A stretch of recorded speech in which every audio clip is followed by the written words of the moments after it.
Hi, and welcome to the Thrive Alcohol Free podcast. I'm Dupe Witherick, alcohol free wellbeing and transformational coach, and the best selling author of A Cocktail of Clarity, How to Ditch Drinking, Embody a Joyful New Identity, and Thrive Alcohol Free.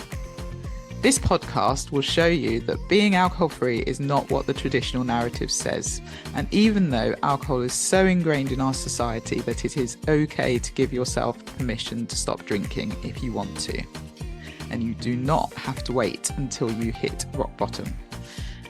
It is certainly not boring, and I believe ditching drinking is just the start to living an extraordinary life. By getting rid of this one thing, it allows the doors to open to endless possibilities and opportunities. Each week, we will have guests on who are at various stages of the alcohol-free journey, from those who are curious to those who have been alcohol-free for years. We will also have experts on talking about different topics relating to alcohol and beyond. Through these conversations, you will discover what it means to thrive alcohol-free. Enjoy. Hi, and welcome to the latest episode of the Thrive Alcohol Free podcast. I am so pleased you are here, and I really appreciate you being here and listening to the podcast every week. So if you're new, welcome. This is the Thrive Alcohol Free podcast. We have some amazing guests. I'm Dupe Witherick, and I have been loving doing this podcast, and I really hope it's helping you, the listener, just think about being alcohol free differently. And I was thinking, this is episode 60. So we've done 60 episodes. So if this is the first time you're listening, feel free to rewind and go back. But 60 episodes is a lot, but I've had some just fabulous guests. I've really enjoyed doing it. And here's to many more. If you are relatively new to me and to Thrive Alcohol Free and this podcast, then I would love you to maybe check out some of the podcasts that I've been a recent guest on. I've been a guest on quite a lot of podcasts, but in the past couple of weeks, 5 podcasts have come out. And so if you'd like to hear my story and hear me from a different side instead of asking the questions, but actually get to know me a little bit better, then I encourage you to go and listen to one of the podcasts that I've been on. So I've been on 5 recently. Have It All is the first one. Empowered with Linda Brand is the second one. But Jesus Drank Wine and Other Stories That Kept Us Stuck. Been on the Abundance Club, and I've been on Sober Yoga Girl podcast. So if you want to hear about my story, if you want to get to know me a bit better, then I encourage you to go and listen to one of those podcasts. And I also wanted to mention that I've been really enjoying something I've been doing on Instagram recently. So on a Friday night, I have the Friday Night Live. We'll be doing Friday Night Live number 4 this Friday, so tomorrow. And this has been something that I just thought we'd do a one-off of, but actually I've enjoyed it so much, and I think I'll keep going with it. And people seem to be enjoying it. The premise behind it is Fridays are always a bit of a tricky day because it's the end of the week, and you're used to potentially ending the week, whatever the week's been, with a glass of something. So I thought if we go live Friday night UK time, then it might encourage you and inspire you to go into the weekend feeling strong, feeling ready to face the world and not worrying about drinking. And so that's the purpose of it. I will have different guests on each week. And yeah, we'll just have a bit of a chat about being alcohol free, thriving alcohol free, how to get alcohol free, what is the reason you want to be alcohol free, and we'll share tips and stories, and we'll see how long that goes for. But at the moment, it's great fun. Another thing that I'm really excited about is I will be speaking at the Mind Body Spirit Festival in Birmingham next week, which is great. I'm going to be talking on the midlife wisdom stage about finding passion in sobriety.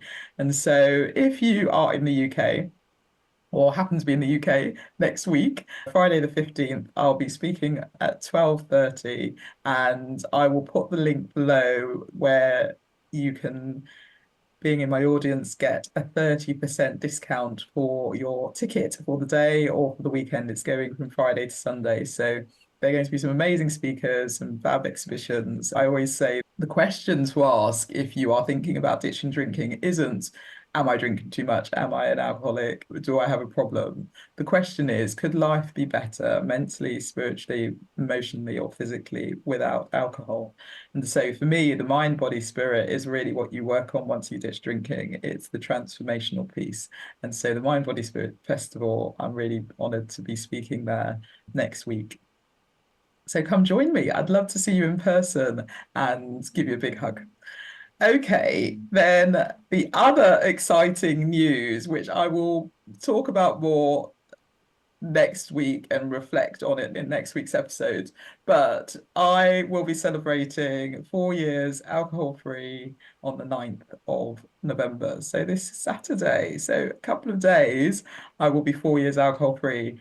And what really makes me laugh is if I think back just 4.5 years ago, and if you'd said to me you'd be advocating being alcohol-free, you'll be helping female leaders gain clarity, purpose, energy, and passion by being alcohol free. You will be a well-being and transformational coach. You would have written a book about how to ditch drinking, embody a joyful new identity, and thrive alcohol free. You would have started a podcast. I would have laughed and probably on purpose poured myself another drink of something, probably a glass of fizz, and necked it. Just down the whole lot, just to prove a point that you were mad and what the hell are you talking about? And so, having taken a 21-day break, coming up to 4 years ago, 4 years on Saturday, I couldn't have imagined what has happened since. And it's incredible. So I'll reflect on it next week. And I feel if you are thinking about whether or not life could be better without alcohol, give yourself permission to try it, to experiment, to just see whether or not it's something that makes you feel better in some way. And if it does, then who knows where it will lead you to. I absolutely believe being alcohol free is a superpower. It makes you brave and you're not giving anything up, you're only gaining. And life could change in ways that you could just never imagine. And it doesn't mean that your life isn't good now. My life is absolutely fine. But actually, you as a person will change, you will grow, and you'll learn so much about yourself. And I have no doubt good things will come. So, just to encourage you, if you are thinking it might be time, or you're getting those nudges, that inner knowing that actually being alcohol free or taking a break from alcohol could be a good thing for me, then just do it. Don't worry about it. Don't worry about what people think, what people say. Doesn't matter. Just try it and see. Okay, so today's guest is Kye Dailey, and Kye is 11 years alcohol free. Well, she describes herself as almost 11 years clean and sober, so I should read what she's actually said. And she's now really addicted to all things well-being, which I love. She's a hypnotherapist, a reiki master, specialising in letting lower vibrational needs finally dissolve. So I'm really pleased to have Kye on. We have a great conversation about lots of different things to do with well-being and self-care and hypnosis.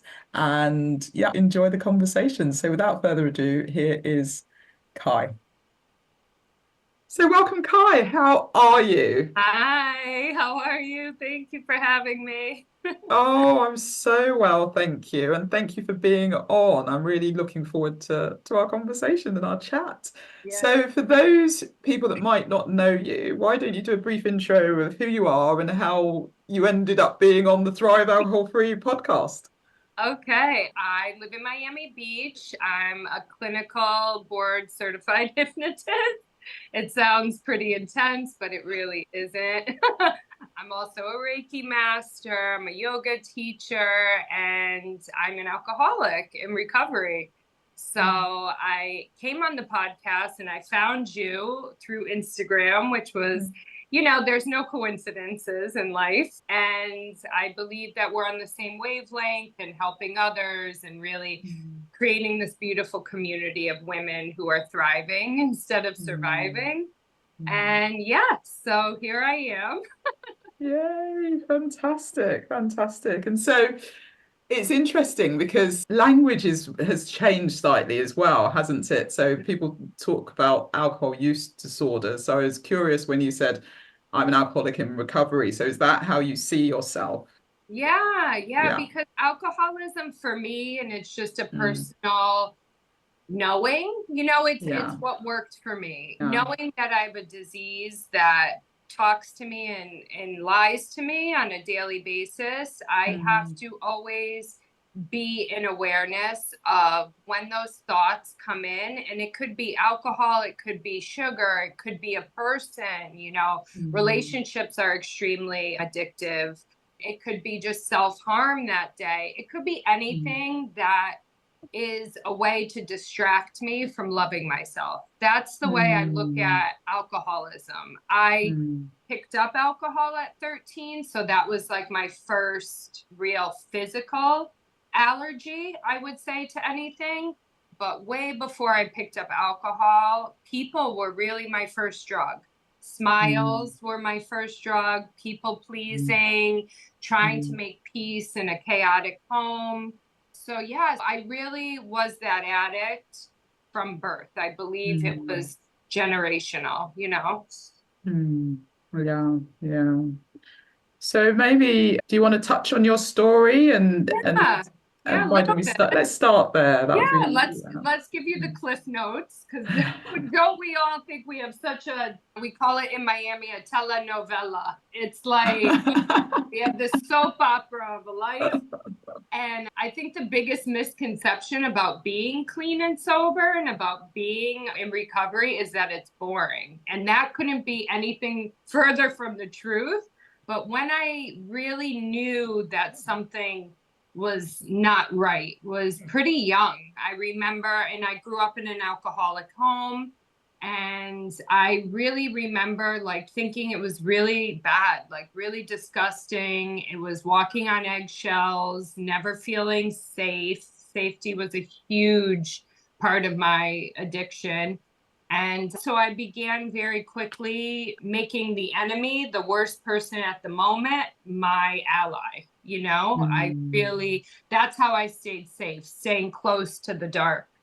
And Mm. yeah, it manifested pretty quickly. I remember a very specific moment in my life. I was in seventh grade and I was like getting off the bus and I was looking at the eighth graders smoking cigarettes. And I was thinking, oh my God, that's so gross. Why are they smoking? And I told myself, I'm never going to do that. And then by the next year, by eighth grade, I was full blown when I picked up. I picked up cigarettes. I picked up alcohol. I picked up drugs. I picked up the toxic relationship. I picked up the sneaky behavior. Addiction for me is just sneaky. It's a way for me to be sneaky with myself. Mm. So, yeah. And as you can imagine, from 13 to I think I came into recovery first around 27. I was understanding that this is really wrong and bad Mm. and it's killing me. All these angels always appeared, all these seeds got planted. And if anybody's listening to this who's struggling with finding their Mm. community, just because the seeds don't prosper a crop right away doesn't mean it doesn't imprint in our subconscious. And all those, Mm. I call them earth angels that were just dropped into Mm. my lap to send me a message like, you deserve Mm. better, or you can do this, or just Mm. support. And it calculates into love. That's just all that people need. They need to feel community, they need to feel love. And Mm. yeah, over and over, trial and error. I would quit drinking and doing drugs for a while, then I'd go back. And it was just kind of like, looking back, it was actually a soft way to remove it. It wasn't real harsh, but at the moment it felt really harsh because Mm. our feelings, we didn't really develop. I didn't start to develop a healthy mindset because I started drinking so young. Mm. So I hope that. Yeah. gave you Yeah. a little bit of a piece. Yeah. Thank you so much for sharing. And it's so interesting because these are all things you obviously learn afterwards, but it is really important when people start drinking in their teenage years, early 20s. Our brains don't fully form until we're 25, 26. And so we are really susceptible to alcohol, to drugs, to any sort of substance use.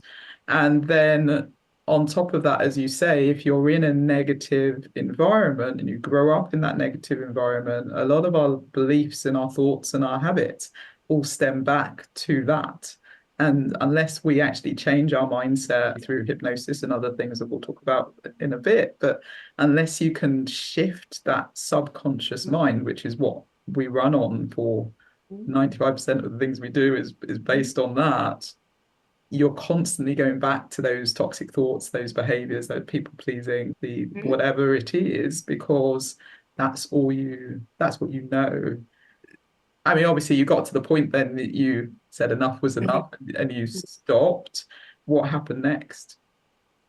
I think what happened was, and it's funny because if you stay clean and sober long enough, other addictions will crop in and you'll get to see the pattern of the addiction, really, because I swear it's never about the physical addiction, because whatever you decide to pick up to remove yourself from your own essence and your own feelings is going to come again. Whether you drink, whether you do drugs, whether you're in a toxic relationship, it's gonna come again because it's also part of the human experience. I think I identify as an alcoholic in recovery, but I truly believe it's just addiction. And I don't mean to like lighten the load, like say it's just addiction, but the world we're living in today, it's probably 99% of people at this point are struggling with something. And I like to really go easy on myself today. Like I've, had issues with other things in sobriety. It just doesn't mean I pick up my drug or drink of choice. I feel like everything is in divine order anyways. So I think the moment that stuck this last almost 11 years now was no different than any other. It wasn't even my rock bottom, to be honest. I just was tired. I was really tired. And I think I was mostly tired of the thinking I could get out of it myself, Yeah. And so to pick up on that, I mean, when you say you could get out of it yourself, you kept thinking that this was your responsibility. I don't need anybody. I can just do this alone. And then it just kept not happening. Yeah. There was a lot of, well, I look back on it because I've done such extensive work with, they talk about the ego a lot in yoga and all this. And the ego to me is not like an enemy. It's not. We need to have some type of, I don't know. I sometimes think the ego can be really like hated on. Sometimes I think the ego is a lot of strength. Our ego could be good too. But if you're in an exaggerated state of anything, you're going to fall short on the humility. And that's what was holding me tied to this addiction was I didn't want to admit complete defeat. I wanted my cake and eat it too. I wanted to be a social drinker. I wanted to be a social smoker. I wanted to be a social user. And that wasn't the case for me. If I like it, I want more. Yeah. And you described it as not being a rock bottom, which is great. But I think a lot of people just assume that you have to hit rock bottom to make a different choice. And I obviously advocate that that's not the case, and that regardless of how much you're drinking, if it's affecting you in some way, you should stop. But I'd also like to get your perspective on that. I've had struggles with nicotine. So I'll take that because a lot of my clients, obviously, hypnosis is kind of known for the nicotine addiction. And I didn't pick up nicotine again in my life till 10 years sober. And it was very sneaky. It was extremely sneaky because I missed the whole vaping trend because I was not smoking and I was not even thinking of it. And again, just like that moment I had in 7th grade when I saw the smokers, I was disgusted. So I always was like, oh my God, why is everyone addicted to these vapes? I don't understand. And then one night I was out with a friend and I smelled the vape and it smelled of coffee. And coffee is my love of my life. I'm not giving it up. I refuse. I am not at a rock bottom with coffee. And I smelled this coffee vape and he said to me, whatever you do, don't try this. And what did I do? I tried it. And I went on a nice little experience with this that really showed me the power of my alcoholism. And that it's still, even though it's dormant, just like cancer, if you're in remission, and even though I'm working a program and I'm doing all these amazing things, and I didn't want to harm myself, it was just like the perfect storm. So it's really given me so much gratitude. Looking on the silver lining of this little addiction was it's given me the silver lining to have grace on myself. I have gone so much easier on myself now and my clients.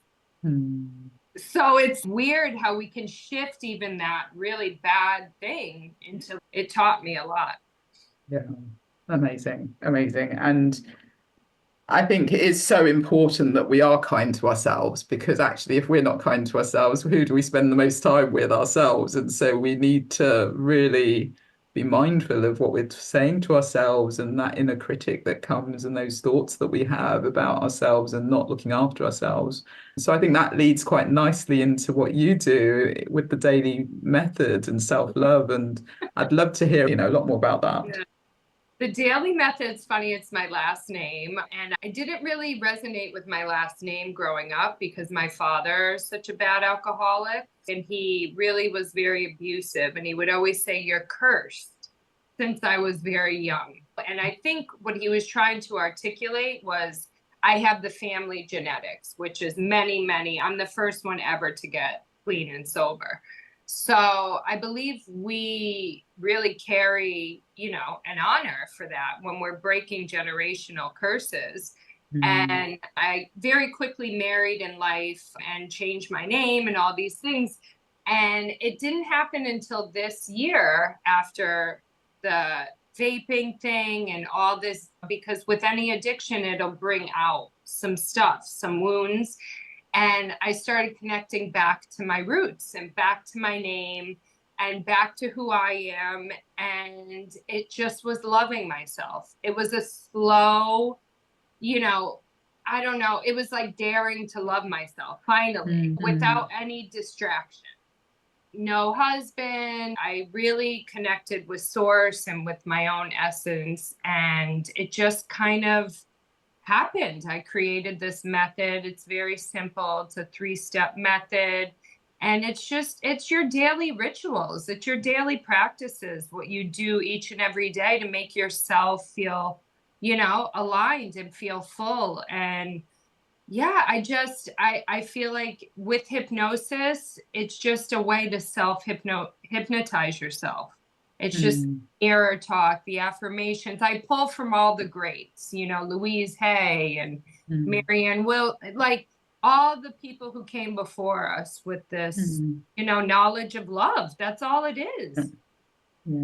Yeah, and that's incredible. And it's unbelievable what a difference having a daily practice, daily rituals. And lots of people say, I haven't got time for it. But actually, I don't know how long your daily method is. I'd love to hear, but you can do this, spend half an hour, 20 minutes, half an hour, that's all you need. And everyone can find half an hour in a day. One of my chapters in my book, it's called 1440 minutes. And that shows how many minutes there are in a day. So you can definitely have 20 of those to look after yourself, and it makes a difference. So can you maybe tell us a little bit about, what your thoughts are on that, and then maybe give one of the steps that is important. Okay, so for me, it's like, honestly, it's like brushing your teeth. I really would never leave the house without, most addicts or most people who are struggling also are struggling with self-image, right? Mm, Because they're not feeling comfortable in their skin.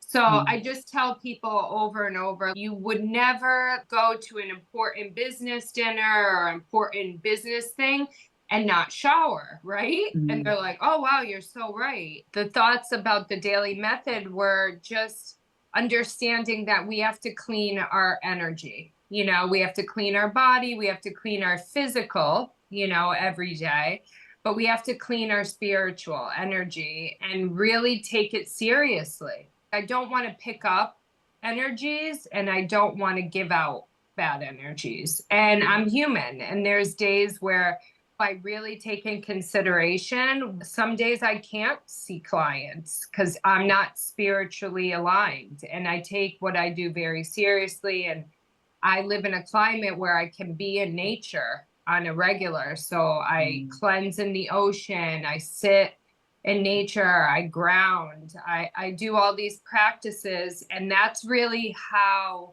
I developed the Dailey Method. It was really just my daily practices what was working for me, because I'm a member of AA and I go to meetings, but it wasn't working completely. You can't just have one thing that's going to keep you on spiritual lines. So I had to really open up myself spiritually and use what's working for me and then share it with others. And that's just the earth, that's nature, that's where we come from. Mm.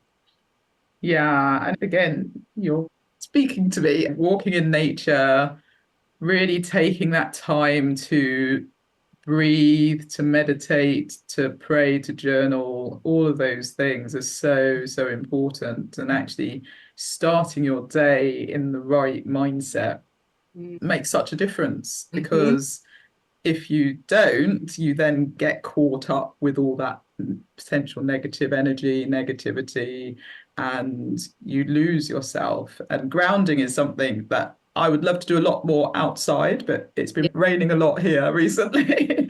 So I love the fact that you do that for people that might not know what grounding is, because I think it's a really important Mm-hmm. aspect. And I know you can get grounding mats and other things as well to Yeah. do it inside, but I think there's nothing like the Yeah. grass under your feet and all of that. So maybe tell us a bit about how you found grounding and the benefits that you've seen from it. Yeah. I mean, even if you can't get to nature, which I understand most live in a climate where it's seasonal and all these things, you can just simply sit on the floor.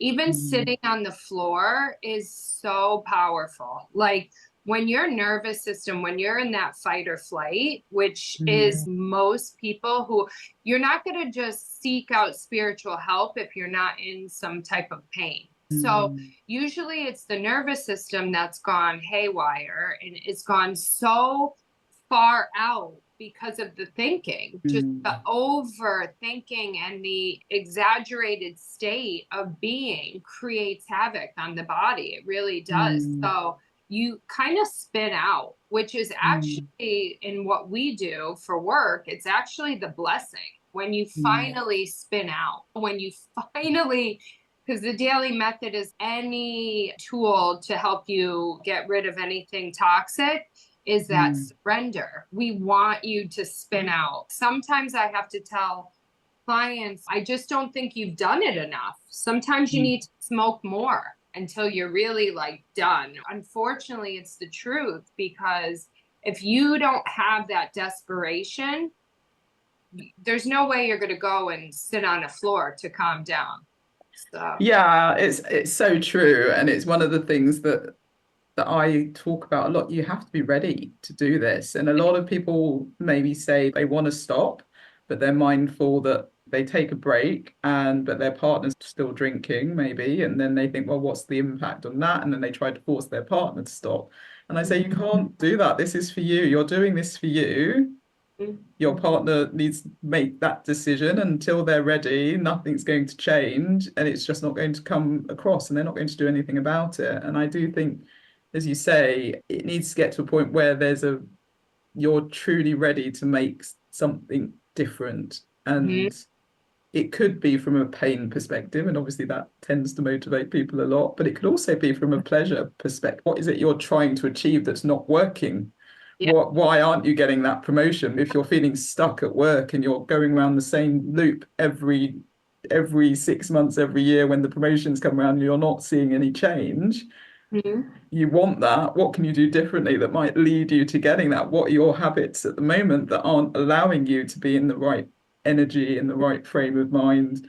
Potentially it's drinking, potentially it's doing something else, but it's blocking you from manifesting everything that you want to achieve. Yeah. Yes. And people, places, and things. People can be the biggest block energy-wise. Because remember, people, especially when you're in a relationship and you're physical with that person, that is the biggest energy exchange we have as humans. Like, so you're absorbing, like if one person's still using and the other one's sober, I really truly believe that attraction to stay in that is just your old self who still like trauma bonding. It's almost like the old self who doesn't want to physically do the drugs or alcohol, but it still wants to be absorbed in us in a way. It's like an ill filter or transmitted, like that energy is still transmitted into you. And there's a high that you produce off of people who are still using. This gets really deep. Yeah, absolutely. So what would you say to someone who has maybe taken that break from alcohol and stopped drinking and is trying to now look at the self-love piece and the really putting your own oxygen mask on first? What would be the first thing you would suggest they could potentially do? I would say just be kind, be gentle, be calm on yourself, be easy. We just beat ourselves up. We are our own worst enemy. It says it like in many, many texts. And like you just said, we have to be our own best friend, really, because we're with ourselves. There is no getting away from self. So if you really want to have a thriving life that is the ultimate freedom, it's a free life, freedom beyond. You really have to go in. You got to go in. And I truly believe addiction is just a distraction from loving yourself. So it's whatever you feel like you're picking up at the moment to distract yourself. Yeah, and I love that addiction is just a distraction to loving yourself, which is really important. Yeah. And I think that's exactly what it is. It's not actually the drink that you want or the cigarette that you want. Wow. It's the feeling that you're trying to create or that you're trying to escape from.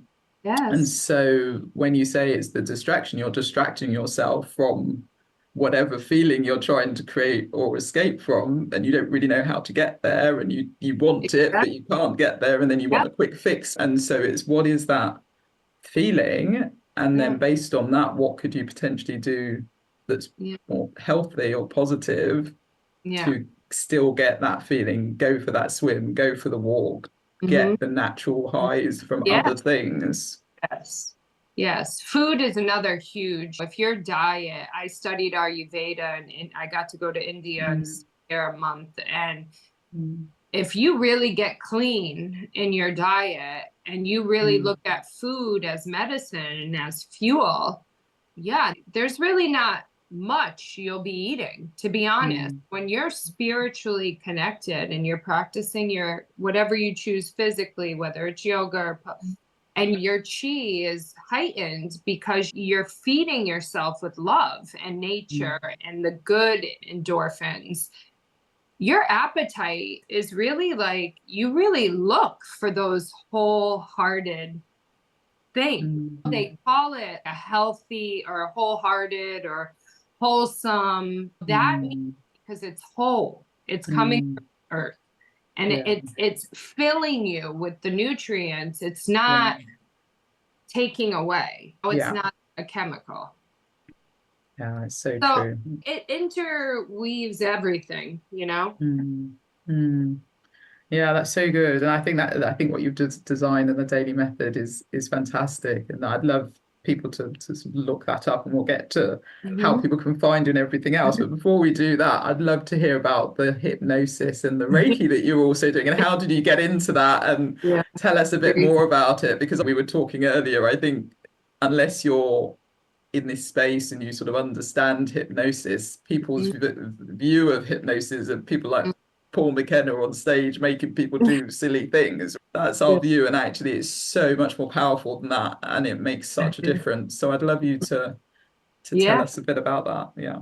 I mean, it really found me. Again, it was one of those divine interventions. I was sober almost about a year when I was married, also, and I was living in Montreal.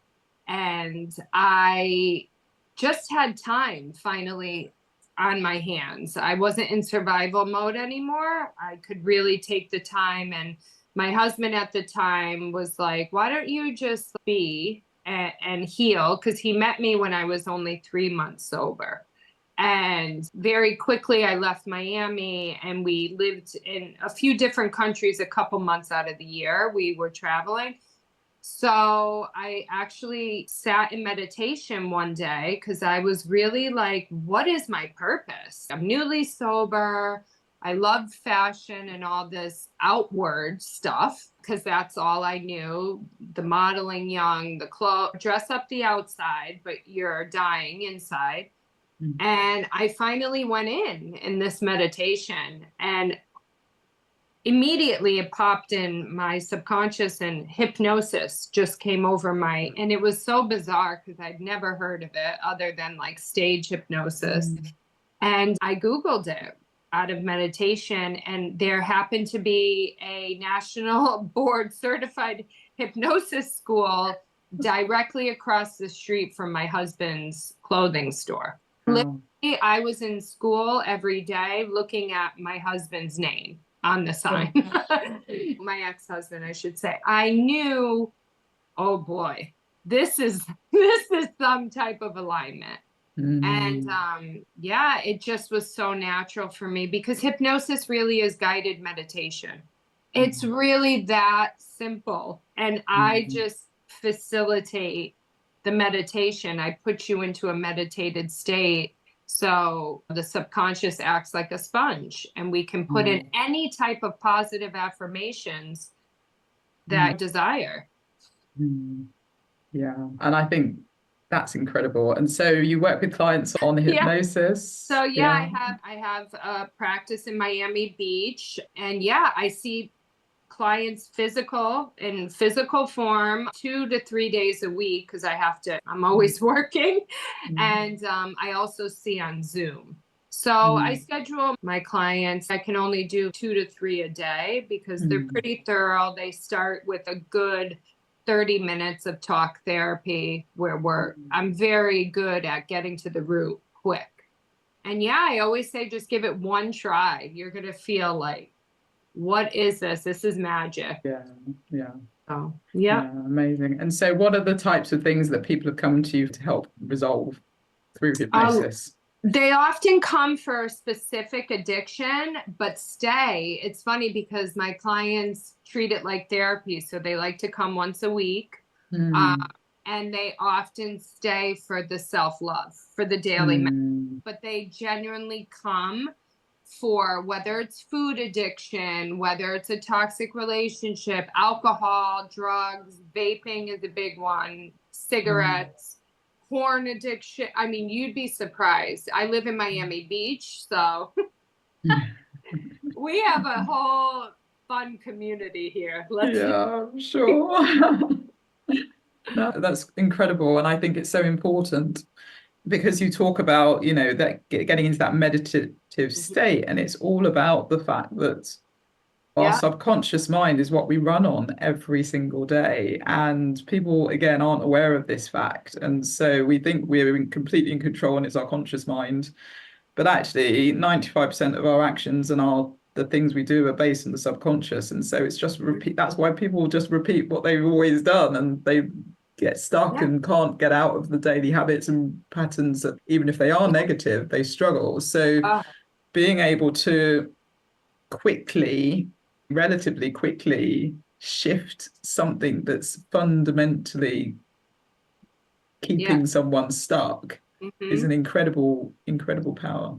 Yes, I love it. And then I teach them the self-hypnosis, which is amazing because Mm. this is just me holding space. I'm just really facilitating the mirror. I'm their Yeah. mirror, I'm their safety, I'm their security, and until they can understand that they're doing it for themselves. It's almost like Yeah. the example, the attraction. It's Mm. an attraction because if you are doing spiritual work on yourself, your vibration is high frequency. So you Mm. will become a magnet Yeah. to a lot of good and a lot of dark. So Mm. I teach them to protect their energy. I teach them a lot of, great Mm. rituals. Yeah, brilliant. And then the Reiki, how did that come about as The well? Reiki was, yeah, once I did the hypnosis school, I believe that opened many, many doors. I met a woman who gave me the book, Many Masters, Many Lives. It's a very famous book about a famous hypnotist from Miami Beach who wrote this book and changed a lot of misconceptions about hypnosis. Mm. And once I met her, and she gave me the book and I read the book and I understood, like, wow, this is really just the beginning. Mm. You think you get a certificate or a degree or something, that really is just the beginning in spirituality. I very quickly found, well, I don't want to say found me, I ran into I aligned with a really amazing older woman who was a Reiki master, and she was in Miami Beach, and I started training with her one on one. Mm. Again, because I had the time, so I had all this like momentum to, I Mm. didn't want to not work, but I didn't want to just be a stay at home, whatever. Mm. So yeah, and then after the Reiki certificate and all that, because that's energy healing, that's ancient Japanese. It's an art. It really is Mm. an art. After that, I did many, many more. It just kept going. So yeah. Yeah, and it's so funny because I think one of the things I say is that when you ditch drinking, you do suddenly find you've got all this time on your hands. But then you end up thinking, and this is what thriving is for me, you end up thinking that actually people who are watching this and seeing this from the outside who are still in wherever they are, they think that ditching drinking is it. That's what it is. And that's why they think people miss out and people are boring and people are weird and all of those things. But for me, that's just the start. And it's all about a personal growth and transformation journey on ourselves. And that's the exciting bit, and the constant learning and the finding yourself and all the things. And you said at the beginning that it's certainly not boring. So I'd love to get your perspective. Obviously, it isn't in your life because you've gone on to do so much more. But maybe for the person listening who's thinking, well, this all sounds quite Yeah. interesting, but Yeah. Yeah. what could maybe motivate them? I think, well, what I perceived to what worked for me, was I shifted all that energy because we have a lot of energy, and most addicts and alcoholics are very creative and they're pulling from their sacral chakra, where it really ties back into our instincts were in collision. We were Mm. using against our instincts. So we knew before we took that drink or before we went out with that toxic person, we knew our gut was telling us, no, this is bad. Mm. And when you push that down and you do it anyways, that's your instincts are in collision. And Mm.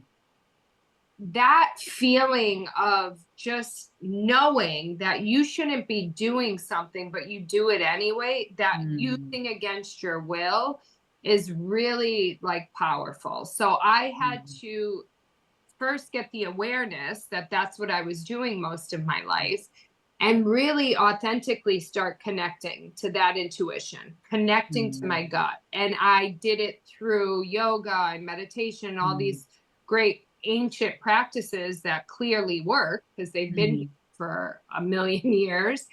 And Mm. once I started connecting to my intuition, I could use it.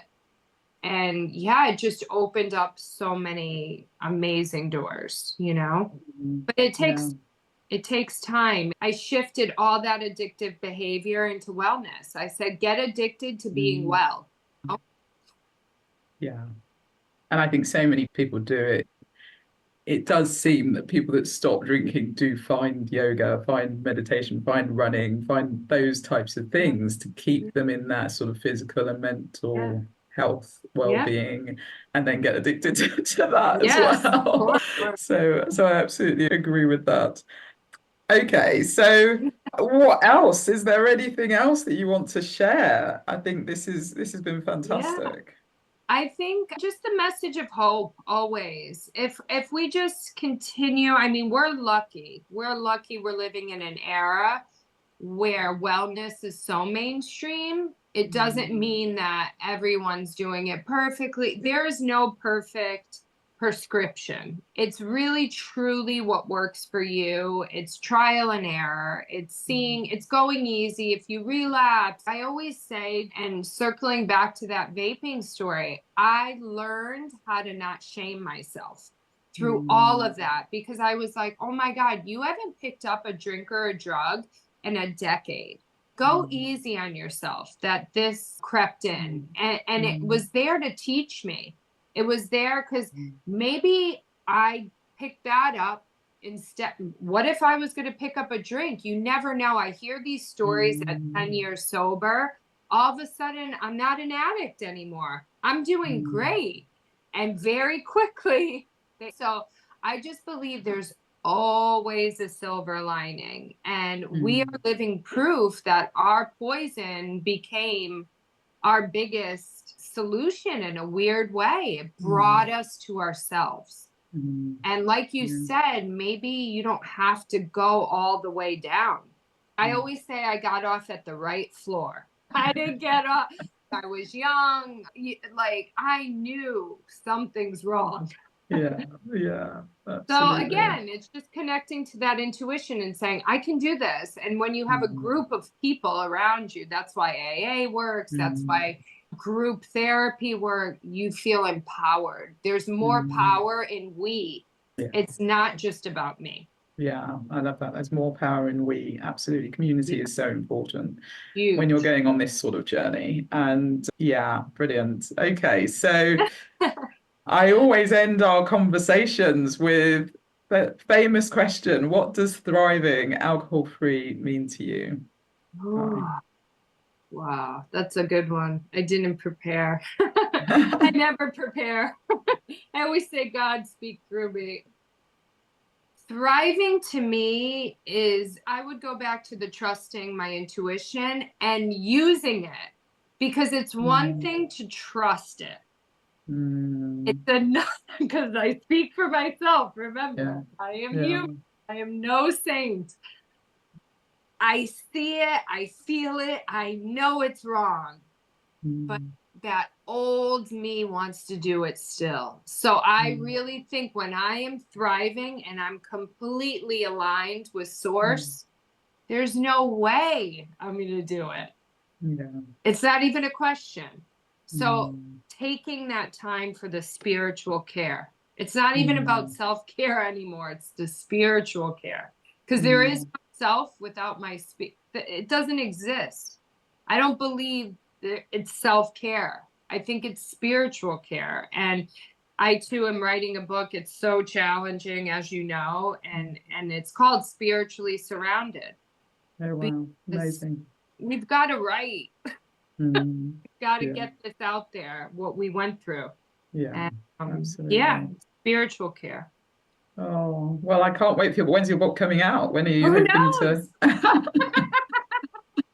I love that. I love that you're writing it. Best of luck with it. Let me know if you need Who knows? anything. So I yeah, need a that's lot. fantastic. Trust me. I need a lot of help. What's inspired you?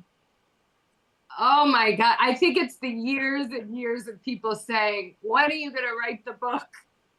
And I'm just like, again, it chooses us. When you Yeah, really are aligned, you don't really have a choice anymore. Yeah, absolutely. And it is really that inner knowing, that intuition. And for me, that was one of the reasons I said that actually I'm going to take this 21-day break from alcohol and go from there, because I had a real inner knowing that kept getting louder and louder, this nudge that kept saying, listen, just take this, just stop. Alcohol isn't serving you. At one point, just before I stopped, I really heard the truth will set you free. I didn't know what it was, what I was going to be set free from, because if you looked at my life and you looked at where I was, there was no reason for me to be free of anything. And I obviously didn't see that as alcohol setting me free from anything. But I do believe the person that might be listening and thinking that there's this intuition, there's this inner knowing that actually this isn't serving me, it's not helping me anymore, then do something about it. Don't just sit there and wait for it to get worse. Get off the right floor, as you say. It's the right floor for you. Just do it. There is a soft approach. It's funny. Everyone thinks you got to be, this hard approach. Yeah. Well, this Kye, lovely. I've just really enjoyed our conversation. Thank you so much for being on the podcast. And so how can people get in touch with you? My Instagram is the Dailey Method, and my website is linked on the Instagram, Miami Beach Hypnotherapy. So yeah, I would just send them to the Instagram. Instagram is so good. It's how we met. The alcohol-free movement, sober movement is amazing on there as well. So you get to meet amazing people. I've had a great experience with Instagram, but I also don't look for the comparison. I'm trained. Oh gosh, we could have another episode on comparison and it being the thief of all joy and all of that. So. Don't waste the time. Absolutely. Well, this has been lots of fun. So thank you. And we'll speak again. Take care. Okay. Have a great day. Thank you. Well, thank you, Kye. I do hope you enjoyed that conversation. I really thought her Dailey Method is a great thing. And I loved what she said about thriving alcohol-free, which is all about trusting your intuition and using it. And intuition is just key, and knowing how to make aligned decisions and knowing what to listen to, which part of your body to listen to, is very close to my heart. And one of the things that I do through my coaching is human design, and human design is all about your energy centers, how to make decisions, how to really use your energy in the right way to make decisions, and how to really go through life with ease and not struggling or feeling like you're pushing water uphill all the time. So yeah, I loved what we talked about with Kye. And if you are interested in maybe understanding yourself better, then I would encourage you to find out more about human design. You can go to my website, thrivealcoholfree.com/human design. And I'd love to do a session, or feel free to grab one of the personalized reports on there. And I look forward to seeing you on the next episode. I hope you have the most fabulous week, and I will see you next time. Take care of yourself. Thank you so much for listening to the Thrive Alcohol Free podcast. If you enjoyed the episode, please subscribe so you get alerted every time I drop a new episode. I'd love it if you could rate, review, and share this episode. Feel free to tag me on Instagram at Thrive Alcohol Free and follow me for daily tips. If you would like to work with me, I offer one-to-one coaching sessions and have my group coaching program. If you're not yet ready for coaching, I also have a self-paced online course, which is a companion to my book, A Cocktail of Clarity. All the links are in the show notes. I will see you in the next episode. Have a wonderful week. Take care.